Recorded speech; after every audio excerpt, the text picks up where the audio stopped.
गणपत्ये नमः। श्रीपादवल्लभ नरसिंह सरस्वती श्री गुरुदत्तात्रेयाय नमः। दत्तात्रेय समारंभां नृसिंहादिकमध्यमां सच्चिदानन्दपर्यन्तं वन्दे गुरुपरम्परां। गणपति गुरुमेकं सच्चिदानन्दरूपं विबुधनिवहसेवं योगमार्गादिरूढं शरणमुपगतानाम् आर्तिसङ्खात्रिवज्रं मम हृदयनिवासं भक्तिनम्रो नमामि। श्री श्री श्री गणपति सच्चिदानंद सद्गुरुभ्यो नमः। जय गुरुदत्त रम्य गाరు. మేడం చదవండి మేడం. Today మోక్ష సన్యాస యోగ 31 ఇచ్చా. అవును మేడం. యయా ధర్మమధర్మం చ యయా ధర్మమధర్మం చ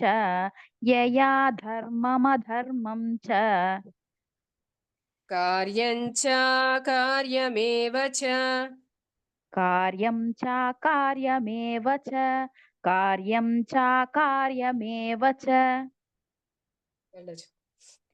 కార్యం చ కార్యమేవ చ అయథావత్ ప్రజానాతి అయథావత్ ప్రజానాతి అయథావత్ ప్రజానాతి బుద్ధిః సా పార్థ రాజసీ హిస్సా పార్థ రాజసీ హిస్సా పార్థ రాజసీ యయా ధర్మమధర్మం చ కార్యం చ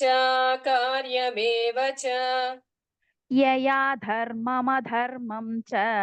కార్యం చ కార్యమేవ చ యయా ధర్మమధర్మం చ కార్యం చ కార్యమేవ చ అయథావత్ ప్రజానాతి బుద్ధిః సా పార్థ సాత్వికి బుద్ధిః సా పార్థ రాజసీ అయథావత్ ప్రజానాతి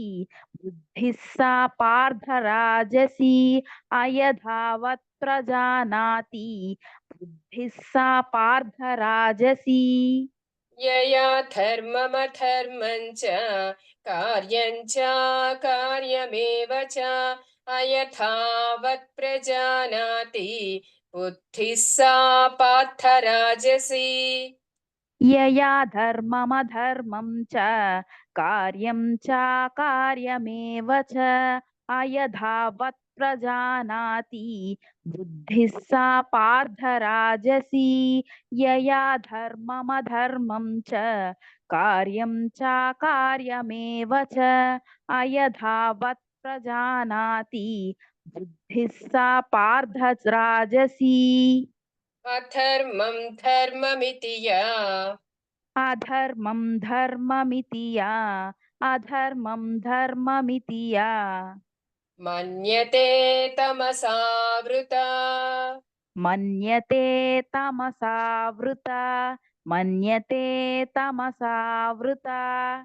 సర్వార్థాన్ విపరీతాంశ సర్వార్థాన్ విపరీతాంశ్చ సర్వార్థాన్ విపరీతాంశ్చ బుద్ధిః సా పార్థ తామసీ బుద్ధిః సా పార్థ తామసీ బుద్ధిః సా పార్థ తామసీ అధర్మం ధర్మమితి యా మన్యతే తమసావృత అధర్మం ధర్మమితి యా మన్యతే తమసావృత అధర్మం ధర్మమితి యా మన్యతే తమసావృత సర్వార్థాన్ విపరీతాంశ బుద్ధిః సా పార్థ తామసీ సర్వార్థాన్ విపరీతాంశ్చ బుద్ధిః సా పార్థ తామసీ సర్వార్థాన్ విపరీతాంశ్చ బుద్ధిః సా పార్థ తామసీ అధర్మం ధర్మమితి యా మన్యతే తమసావృత సర్వార్థాన్ విపరీతాంశ बुद्धिः सा पार्थ तामसी अधर्मं धर्ममिति या मन्यते तमसावृता सर्वार्थान् विपरीतांश्च बुद्धिः सा पार्थ तामसी अधर्मं धर्ममिति या मन्यते तमसावृता सर्वार्थान् विपरीतांश्च बुद्धिः सा पार्थ तामसी धृत्यायया धारयते धृत्या यया धारयते धृत्या धारयते मनः प्राणेन्द्रियक्रियाः मनः प्राणेन्द्रियक्रियाः मनः प्राणेन्द्रियक्रियाः योगेनाव्यभिचारिण्य योगेनाव्यभिचारिण्या योगेनाव्यभिचारिण्या धृतिः सा पार्थ सात्विकी धृतिः सा पार्थ सात्विकी धृतिः सा पार्थ सात्विकी धृत्यायया धारयते मनः प्राणेन्द्रियक्रियाः धृत्या यया धारयते मनः प्राणेन्द्रियक्रियाः धृत्या यया धारयते मनः प्राणेन्द्रियक्रियाः योगेनाव्यभिचारिण्य धृतिः सा पार्थ सात्विकी योगेनाव्यभिचारिण्या धृतिः सा पार्थ सात्विकी योगेनाव्यभिचारिण्या धृतिः सा पार्थ सात्विकी धृत्यायया धारयते मनः प्राणेन्द्रियक्रियाः योगेनाव्यभिचारिण्या धृतिः सा पार्थ सात्विकी धृत्या यया धारयते मनः प्राणेन्द्रियक्रियाः योगेनाव्यभिचारिण्या धृति धृतिः सा पार्थ सात्विकी धृत्या यया धारयते मनः प्राणेन्द्रियक्रियाः योगेनाव्यभिचारिण्या धृतिः सा पार्थ सात्विकी यया तु धर्मकामार्थान् यया तु धर्मकामार्थान् यया तु धर्मकामार्थान् धृत्या धारयतेऽर्जुन धृत्या धारयतेऽर्जुन धृत्या धारयतेऽर्जुन प्रसङ्गेन फलाकाङ्क्षी प्रसङ्गेन फलाकाङ्क्षी प्रसङ्गेन फलाकाङ्क्षी धृतिः सा पार्थराजसी धृतिः सा पार्थराजसी धृतिः सा पार्थराजसी यया तु धर्मकामार्थान्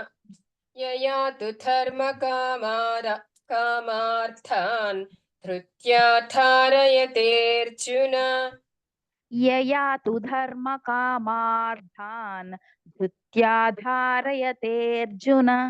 यया तु धर्मकामार्थान् धृत्या धारयतेऽर्जुन प्रसङ्गेन फलाकाङ्क्षी धृतिः सा पार्थराजसी प्रसङ्गेन फलाकाङ्क्षी धृतिः सा पार्थराजसी प्रसङ्गेन फलाकाङ्क्षी धृतिः सा राजसी यया तु धर्मकामार्थान् धृत्या धारयतेऽर्जुन प्रसङ्गेन फलाकाङ्क्षी धृतिः सा पार्थराजसी यया तु धर्मकामार्थान् धृत्या धारयतेऽर्जुन प्रसङ्गेन फलाकाङ्क्षी धृतिः सा पार्थराजसी यया तु धर्मकामार्थान् धृत्या धारयतेऽर्जुन प्रसङ्गेन फलाकाङ्क्षी धृतिः सा पार्थ राजसी यया स्वप्नं भयं शोकम् यया स्वप्नं भयं शोकं यया स्वप्नं भयं शोकं विषादं मदमेव च विषादं मदमेव च विषादं मदमेव च न विमुञ्चति दुर्मेधाः न विमुञ्चति धर्मेधाः न विमुञ्चति धर्मेधाः We could down Okay, the sorry. Sorry. न विमुञ्चति दुर्मेधाः धृतिः सा तामसी मता धृतिः सा तामसी मता धृतिः सा तामसी मता ఇది కొన్ని బుక్స్ లో శృతినే అని ఉంటుంది, సా ఉండదు. అలా చదివినా కూడా ఏమీ తప్పులేదు. మేడం నా బుక్ లో ధృతిస్సా పార్థ తామసి అని ఉంది మేడం. బుక్ లోనే అదే. ధృతిస్సా పార్థ తామసి. పర్లేదు, చదివిన ఇబ్బంది ఏం లేదు, చదవచ్చు. చదవమంటారా అలాగా? ఆహా, ఇట్లా చెప్పింది నేను చదవండి, ఎవరి బుక్ లో ఎలా ఉంటుందో అలా చదివిస్తారు. యయా స్వప్నం భయం శోకం విషాదం మదమేవ చ యయా స్వప్నం భయం శోకం విషాదం మదమేవ చ యయా స్వప్నం భయం శోకం విషాదం మదమేవ చ న విముంచతి దుర్మేధాః ధృతిः సా తామసీ మతా न विमुञ्चति दुर्मेधाः धृतिः सा तामसी मता न विमुञ्चति दुर्मेधाः धृतिः सा तामसी मता यया स्वप्नं भयं शोकं विषादं मदमेव च न विमुञ्चति दुर्मेधाः धृतिः सा तामसी मता यया स्वप्नं भयं शोकं विषादं मदमेव च न विमुञ्चति दुर्मेधाः धृतिः सा तामसी मता यया स्वप्नं भयं शोकं विषादं मदमेव च न विमुञ्चति दुर्मेधाः धृतिः सा तामसी मता सुखं त्विदानीं त्रिविधम् सुखं त्रिदानीं त्रिविधम् सुखं त्विदानीं त्रिविधम् सुखं त्विदानीं त्रिविधम् शृणु मे भरतर्षभ शृणु मे भरतर्षभ शृणु मे भरतर्षभ अभ्यासाद्रमते यत्र अभ्यासाद्रमते यत्र दुःखान्तं च निगच्छति दुःखान्तं च निगच्छति सुखं त्विदानीं त्रिविधं शृणु मे भरतर्षभ सुखं त्विदानीं त्रिविधं शृणु मे भरतर्षभ सुखं त्विदानीं त्रिविधं शृणु मे भरतर्षभ अभ्यासाद्रमते यत्र दुःखान्तं च निगच्छति अभ्यासाद्रमते यत्र दुःखान्तं च निगच्छति अभ्यासाद्रमते यत्र दुःखान्तं च निगच्छति सुखं त्विदानीं त्रिविधं शृणु मे भरतर्षभ अभ्यासाद्रमते यत्र दुःखान्तं च निगच्छति सुखं त्विदानीं त्रिविधं शृणु मे भरतर्षभ अभ्यासाद्रमते यत्र दुःखान्तं च निगच्छति सुखं त्विदानीं त्रिविधं शृणु मे भरतर्षभ अभ्यासाद्रमते यत्र दुःखान्तं च निगच्छति यत्तदग्रे विषमिव यत्तदग्रे विषमिव यत्तदग्रे विषमिव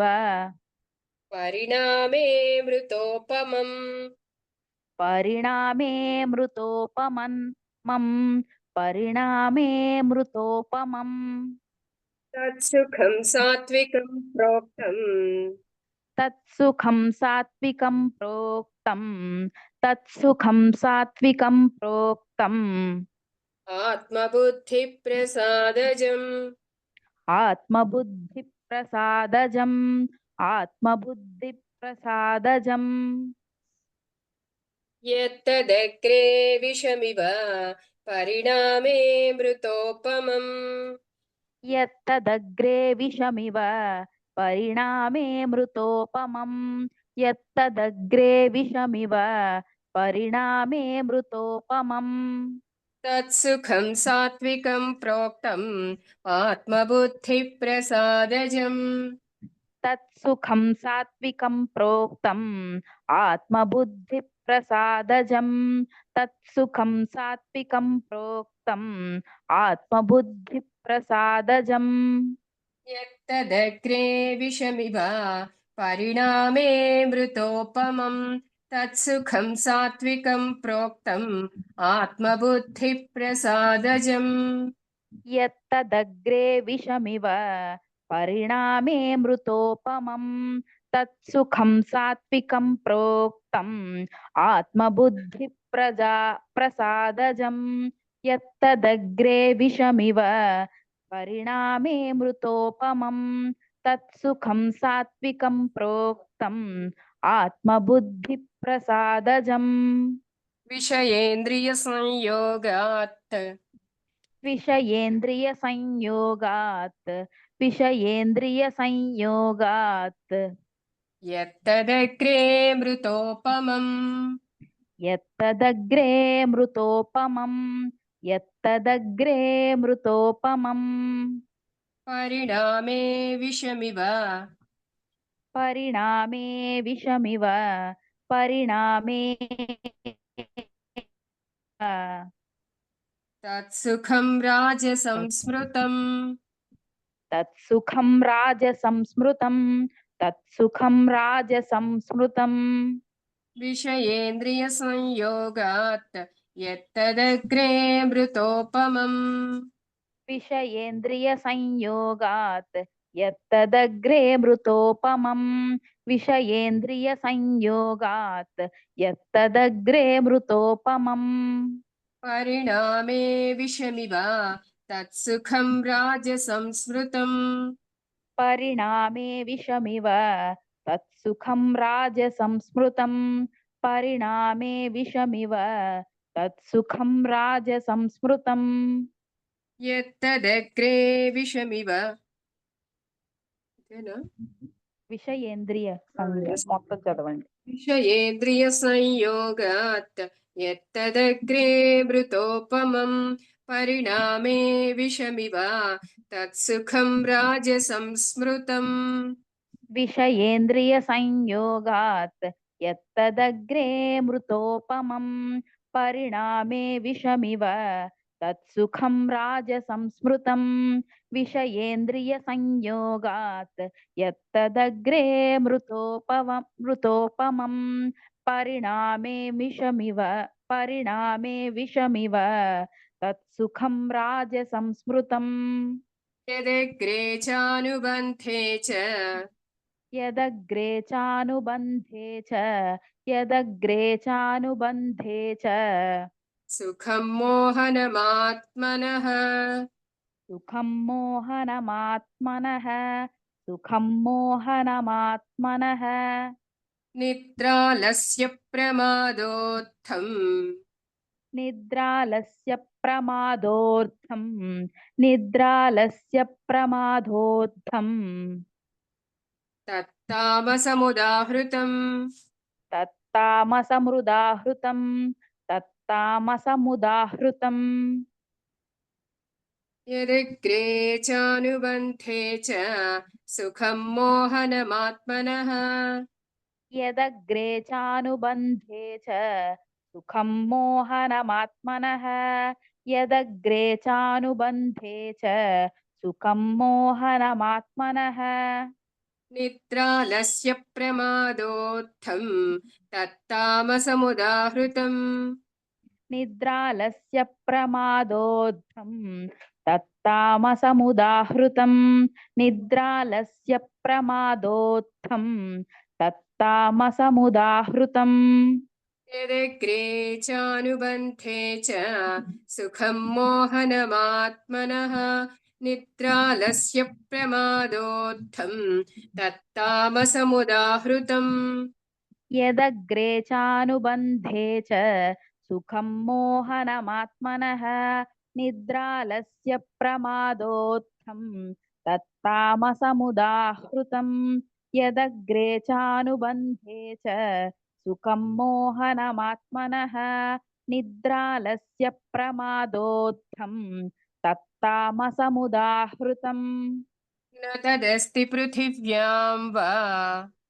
न तदस्ति पृथिव्यां वा न तदस्ति पृथिव्यां वा दिवि देवेषु वा पुनः दिवि देवेषु वा पुनः दिवि देवेषु वा पुनः सत्वं प्रकृतिजैर्मुक्तं सत्वं प्रकृतिजैर्मुक्तं सत्वं प्रकृतिजैर्मुक्तं यदेभिः स्यात् त्रिभुर्गुणैः यदेभिः त्रिभिर्गुणैः यदेभिः स्यात् त्रिभिर्गुणैः చెప్పండి మేడం यथेभिः स्यात् त्रिभिर्गुणैः स्यात् स्यात् त्रिभिर्गुणैः అక్కడ ఒక తాయ వస్తుంది కదండి ఓకే యదేభిः స్యాత్ త్రిభిర్గుణైः కొంచెం ఫాస్ట్ అనుకోండి యదేభిः స్యాत् त्रिभिर्गुणैः యదేభిः స్యాత్ త్రిభిర్గుణైः करेक्ट न तदस्ति पृथिव्यां वा दिवि देवेषु वा पुनः न तदस्ति पृथिव्यां वा दिवि देवेषु वा पुनः न तदस्ति पृथिव्यां वा दिवि देवेषु वा पुनः सत्वं प्रकृतिजैर्मुक्तं यदेभिः स्यात् त्रिभिर्गुणैः सत्वं प्रकृतिजैर्मुक्तं यदेभिः स्यात् त्रिभिर्गुणैः यदेभिः स्यात् त्रिभिर्गुणैः न तदस्ति पृथिव्यां वा दिवि देवेषु वा पुनः सत्वं प्रकृतिजैर्मुक्तं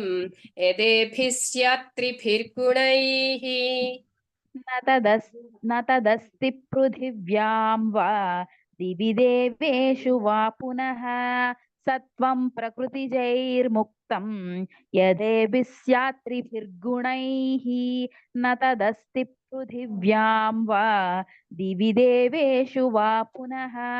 सत्वं प्रकृतिजैर्मुक्तं यदेभिः स्यात् त्रिभिर्गुणैः जय गुरुदत्त थैंक यू रम्य गाరు ఓకే మేడం జై గురు స్టార్ట్ చేసి దేవి గారు